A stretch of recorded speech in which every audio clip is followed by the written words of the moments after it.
A judge publicly humiliated a royal guard during a routine court hearing, only to find himself in handcuffs when his behavior crossed the line.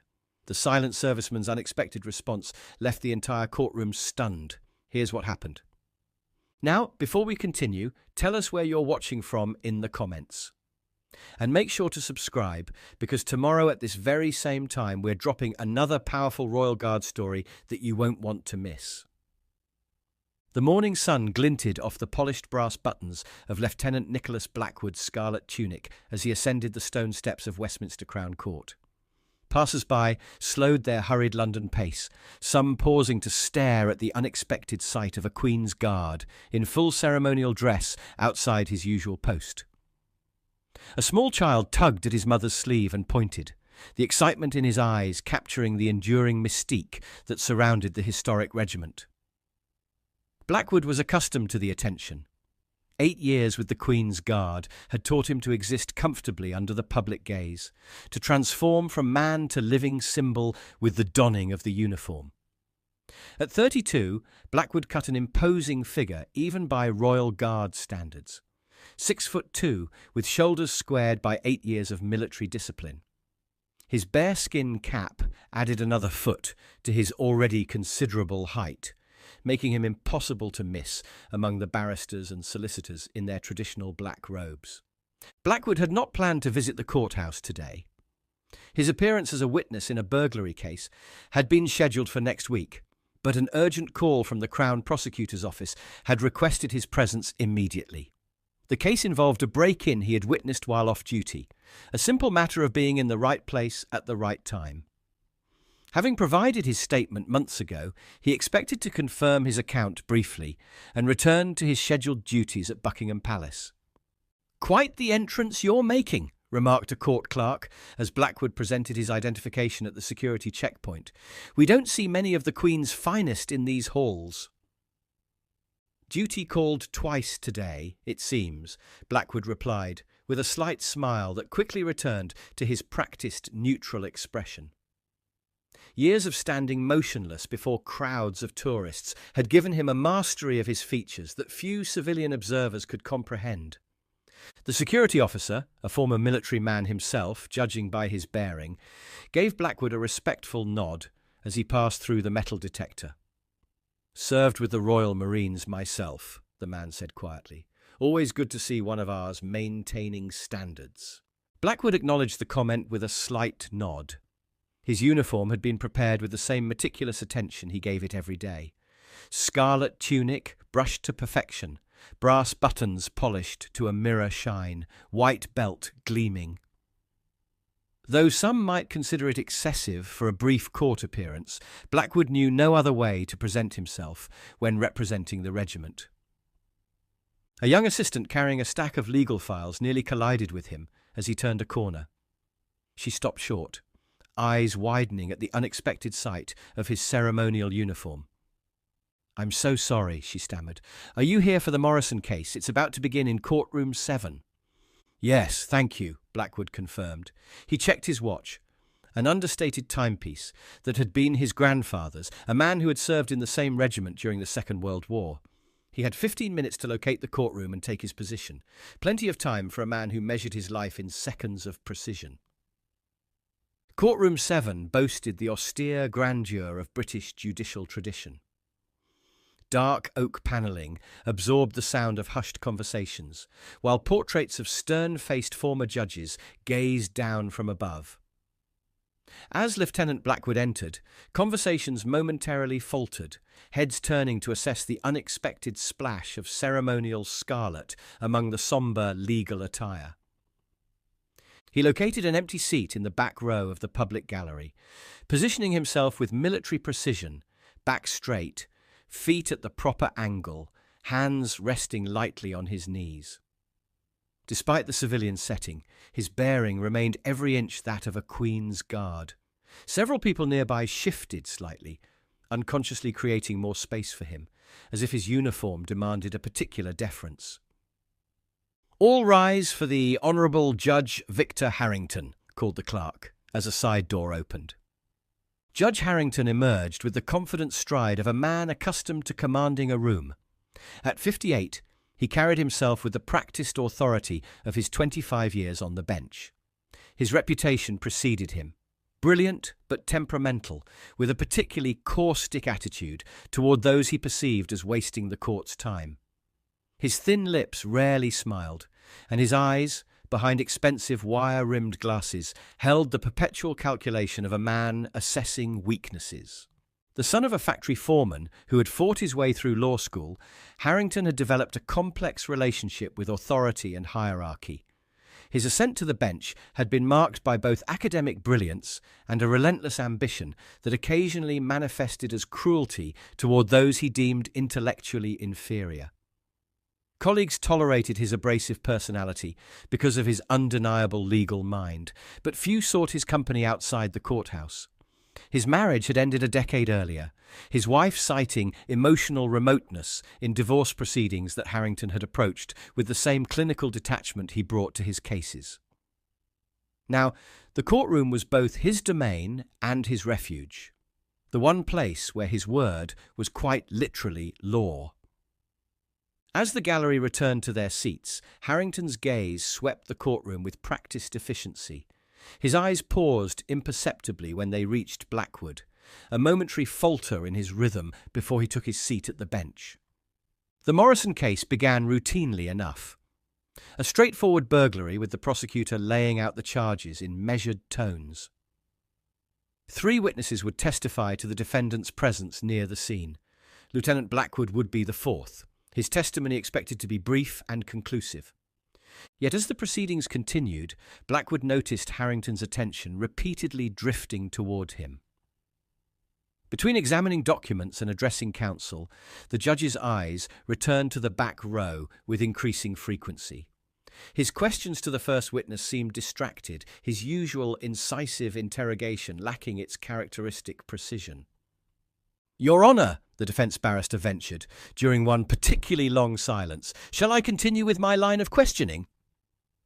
Harrington's focus snapped back to the case at hand, but not before casting another glance at the scarlet-uniformed figure whose very presence seemed to unsettle his courtroom's carefully maintained hierarchy.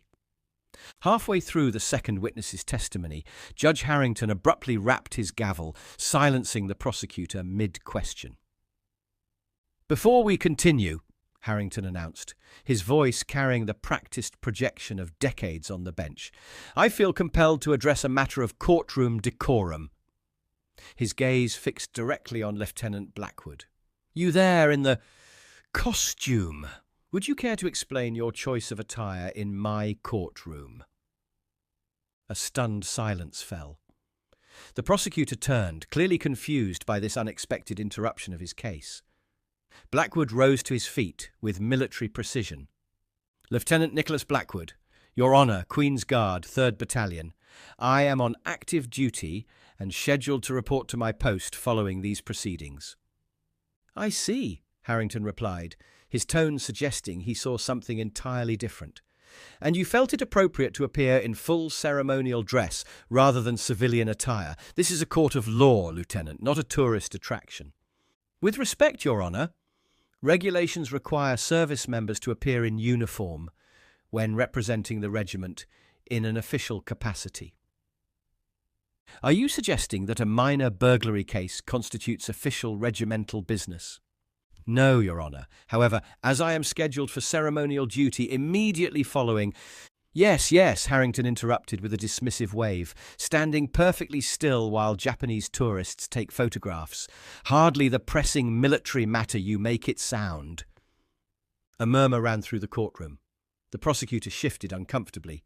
"Your Honour, if we might return to the witness testimony—" "In a moment," Harrington countered, his attention still fixed on Blackwood. "I find this display distracting to the serious business of justice. The theatrical bearskin hat, in particular, seems designed to draw attention rather than show respect for these proceedings." Blackwood remained at perfect attention, his expression betraying nothing of his thoughts. "Your Honour, the bearskin cap is part of the ceremonial uniform established by royal decree in 1815. I would be out of uniform without it." "Ceremonial?" Harrington repeated, infusing the word with disdain. An apt description for a role that exists primarily for pageantry rather than substance. Wouldn't you agree? The prosecutor stood. Your Honour, I must object to this line of... Objection noted and overruled, Harrington snapped. This is my courtroom, and matters of decorum fall squarely within my authority. He returned his attention to Blackwood, who had remained perfectly composed throughout the exchange. Tell me, Lieutenant, does your training include anything beyond marching in straight lines and standing motionless, or is that the full extent of your capabilities? The insult hung in the air, shocking in its nakedness. Two elderly men in the gallery exchanged glances, their lapel pins identifying them as veterans of earlier conflicts. My training includes extensive tactical and strategic education, sir, Blackwood responded evenly, as well as legal familiarization with the Military Justice Act and civilian military jurisdictional boundaries. Something in the precise delivery of this response seemed to further aggravate Harrington. Very impressive, he remarked, sarcasm dripping from each syllable. Perhaps you'd care to remove the ridiculous hat while in my courtroom. Or does military discipline not extend to basic courtroom respect? The King's regulations stipulate that headgear is removed indoors except when under arms or on ceremonial duty, sir. I am currently both. Judge Harrington's jaw tightened visibly, his composure slipping further with each perfectly measured response from the lieutenant. He leaned forward, fingers steepled on the bench before him. Let me be perfectly clear, Lieutenant. In this courtroom, my authority supersedes your military regulations. I find your presence in that theatrical uniform disruptive and your responses bordering on insolent. The prosecutor rose again. Your Honour, Lieutenant Blackwood is here as a witness for the Crown. His testimony is vital to... Are you attempting to instruct me on how to conduct proceedings in my own courtroom, Mr. Palmer? Harrington snapped, his voice sharp enough to make the prosecutor physically recoil. Sit down! Turning back to Blackwood, Harrington's expression had hardened into something approaching contempt. Tell me, Lieutenant, do you find it difficult to think for yourself after years of blindly following orders? Or were you selected for guard duty precisely because of that particular quality? A ripple of shocked whispers spread through the gallery. One of the elderly veterans in the third row half rose from his seat, before his companion placed a restraining hand on his arm. Even the defendant looked uncomfortable with the judge's behaviour. Your Honour, Blackwood replied, his voice remaining steady. British military service emphasises both discipline and independent critical thinking. The Queen's Guard is selected from soldiers with exemplary service records, many with combat experience. We follow lawful orders while maintaining our capacity for independent judgment. Harrington laughed, a short, dismissive sound entirely devoid of humour. How wonderfully rehearsed! Did they provide that little speech along with the costume? He gestured contemptuously toward Blackwood's medal ribbons. And these colourful decorations, participation awards for standing still? The court recorder's fingers faltered momentarily over her stenotype machine, clearly uncomfortable documenting the judge's increasingly inappropriate remarks. The Distinguished Service Cross was awarded for actions during the evacuation of civilians under fire in Helmand Province, Your Honour, Blackwood stated simply. The ribbon beside it represents the Queen's Gallantry Medal for disarming an explosive device that threatened a school. Though his words were factual and devoid of embellishment, they carried the weight of unspoken experiences. What Blackwood didn't mention was the searing Afghan heat as he'd carried 2 injured children through open terrain, the distinctive crack of sniper fire sending dust spouts around his boots with each step. Nor did he speak of the 37 agonizing minutes he'd spent with the improvised explosive device, his hands steady despite knowing that the slightest tremor would mean death for himself and the 200 schoolchildren in the building. Those memories lived in the nightmares that occasionally still woke him, private burdens that had forged the disciplined man who now stood in this courtroom, being mocked for his costume. One of the veterans nodded in grim satisfaction at this revelation. The other whispered something that made several nearby spectators turn in surprise. Harrington's face flushed deeper. "Your combat fairy tales don't impress me, Lieutenant. Men who need to dress up in costumes and parade around for tourists clearly missed something vital in their development." Article 68 of the Uniform Code of Military Justice acknowledges that ceremonial duties serve a vital function in maintaining public trust and institutional continuity, Your Honour, Blackwood responded, his precise citation delivered without reference to notes. The European Court of Human Rights has similarly recognised the cultural and institutional value of ceremonial military roles in Hemmings v. United Kingdom, 2007. Harrington pushed himself to his feet, looming over the courtroom from his elevated position. "Are you attempting to lecture me on legal matters, Lieutenant? 25 years on this bench, and I'm being given a law lesson by a toy soldier." "No, Your Honour. I'm simply responding to your questions with factual information." "Factual information," Harrington repeated, his voice rising. "Let me give you some factual information, Lieutenant. I find your presence, your manner, and your carefully constructed responses contemptuous of this court. I am holding you in contempt, effective immediately." The prosecutor jumped to his feet. "Your Honour, on what grounds? The lieutenant has been entirely respectful in his—" "Sit down, Mr. Palmer, or you'll join him," Harrington shouted, his judicial composure now completely abandoned. "The grounds are that I am the presiding judge in this courtroom, and I determine what constitutes contempt." Blackwood remained standing at perfect attention, his expression unchanged despite the threat. "Your Honour, with respect, the Contempt of Court Act of 1981 requires that contempt be demonstrated through willful disrespect or obstruction of proceedings. I have been neither disrespectful nor obstructive." "There." Harrington jabbed a finger toward Blackwood. "That right there is your contempt, questioning my authority in my own courtroom." The tension in Courtroom 7 had reached a breaking point. The scheduled case had been completely derailed, all attention now focused on the increasingly volatile confrontation between the enraged judge and the composed lieutenant.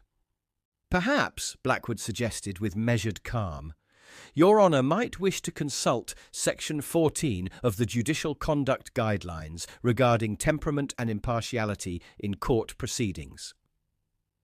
Judge Harrington's face contorted with fury. His knuckles whitened as he gripped the edge of the bench. "How dare you!" he hissed through clenched teeth. "How dare you stand there in your costume and cite judicial guidelines to me? I've forgotten more law than you'll ever know." The elderly veterans exchanged meaningful glances. The court recorder continued typing, though her expression betrayed increasing alarm. "The courts have consistently upheld the principle that contempt must be clearly demonstrated, not merely declared, Your Honour," Blackwood continued. "In Regina v. Thompson, Lord Justice Blackwell specifically noted that—" "Enough!" Harrington roared, his control finally snapping. In a motion born of pure impulse rather than thought, he snatched up his gavel and hurled it directly at Lieutenant Blackwood. The courtroom erupted in gasps as the heavy wooden gavel sailed across the space between them. With a swift, fluid movement that seemed impossibly fast, given his formal stance, Blackwood's hand shot up and caught the projectile mid-air, his reflexes honed by years of military training. Complete silence fell over the courtroom. Blackwood stood perfectly still, the judge's gavel now held in his white-gloved hand. For a breathless moment, no one moved or spoke. The implications of what had just occurred seemed to ripple through the assembled crowd in slow motion. Judge Harrington himself appeared momentarily stunned by his own action, his empty hand still half raised where it had released the gavel. Then, as the reality of what he had done began to register, his expression shifted from shock to something approaching fear. "That," Lieutenant Blackwood stated into the silence, his voice carrying without being raised, was assault on a serving member of Her Majesty's Armed Forces, a criminal offence under Section 39 of the Criminal Justice Act. He placed the gavel carefully on the nearest table, his movements deliberate and controlled.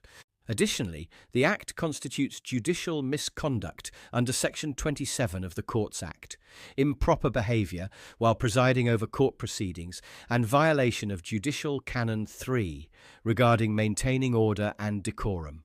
For the first time since entering the courtroom, Lieutenant Blackwood removed his bearskin cap, revealing close-cropped dark hair beneath. The gesture somehow transformed him from ceremonial figure to something more immediately authoritative.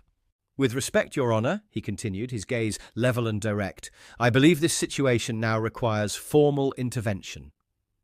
Lieutenant Nicholas Blackwood, Queen's Guard, 3rd Battalion," the soldier began, his voice carrying a new note of authority that commanded the entire room's attention.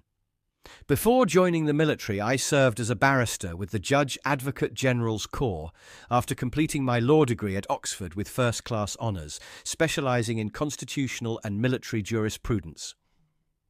A collective gasp rippled through the courtroom. Judge Harrington's face had drained of colour, the realisation dawning that he had not been berating a simple ceremonial guard, but a highly qualified legal professional. "I maintain my legal credentials and continue legal education during off-duty hours," Blackwood continued, "which is why I recognised immediately that Your Honour's behaviour today constitutes multiple violations of both criminal and judicial ethics codes." He turned slightly to address the court security officers who had moved forward at the commotion. "Officers, what you have just witnessed was an unprovoked physical assault by a sitting judge against a witness. This constitutes a Category 2 offence under the Judicial Code of Conduct, requiring immediate security intervention." The security personnel exchanged uncertain glances, clearly torn between their duty to maintain order and the unprecedented situation of a judge being accused of misconduct in his own courtroom. "This is absurd," Harrington sputtered, finding his voice at last. "I am the presiding judge here. You cannot possibly—" Section 31 of the Courts Act specifically states that when a judge commits a criminal offence in open court, normal jurisdictional protections are suspended, Blackwood interrupted, his legal knowledge flowing with the precision of someone quoting from memory. The Judicial Conduct Investigations Office established clear precedent in the case of Judge Martin Harlow, 2016, when he was removed from the bench after verbally abusing a witness. He gestured toward the court recorder. "Every word of this incident has been recorded in the official transcript, including Your Honour's unprovoked insults regarding military service and the physical assault with the gavel."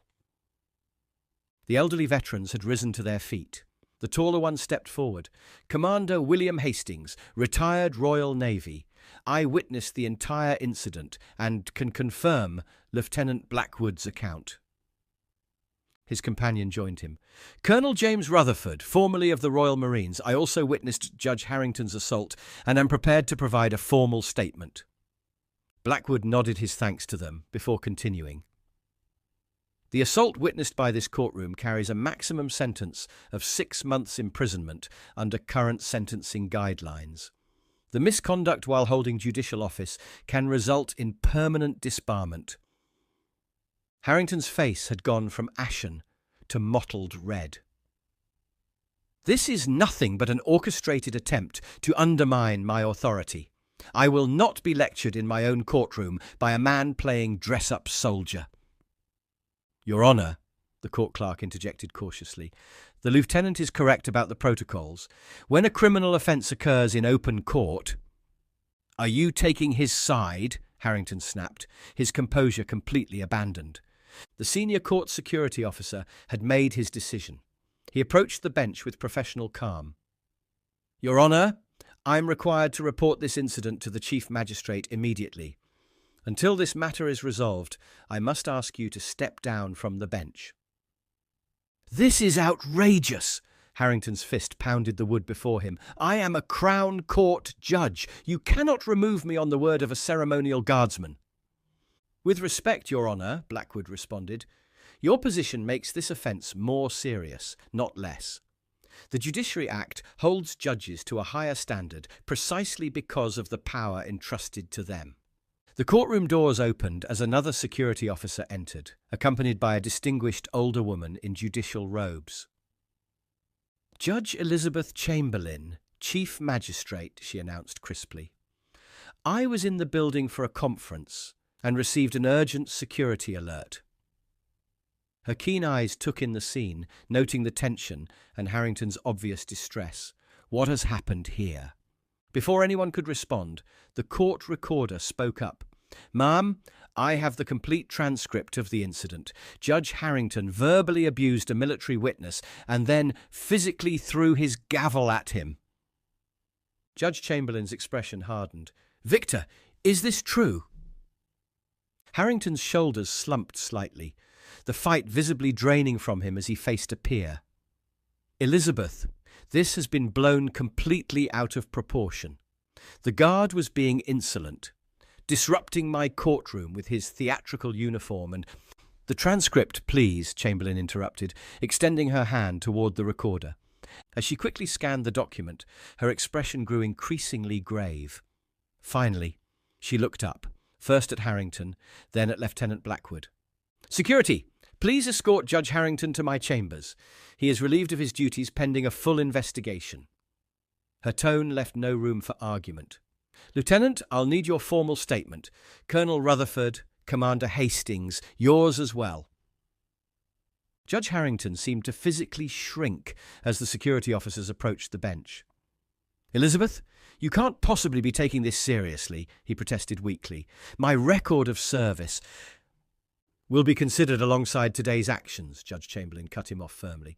"The transcript speaks for itself, Victor. Assaulting a witness in open court, disparaging military service, this goes beyond a momentary lapse in judgment." As the security officers escorted Harrington from his own courtroom, his shoulders slumped in defeat. Lieutenant Blackwood watched without expression, his military bearing unchanged despite the extraordinary reversal that had just unfolded. "Lieutenant," Judge Chamberlain addressed him, "on behalf of the judiciary, I apologize for this inappropriate treatment.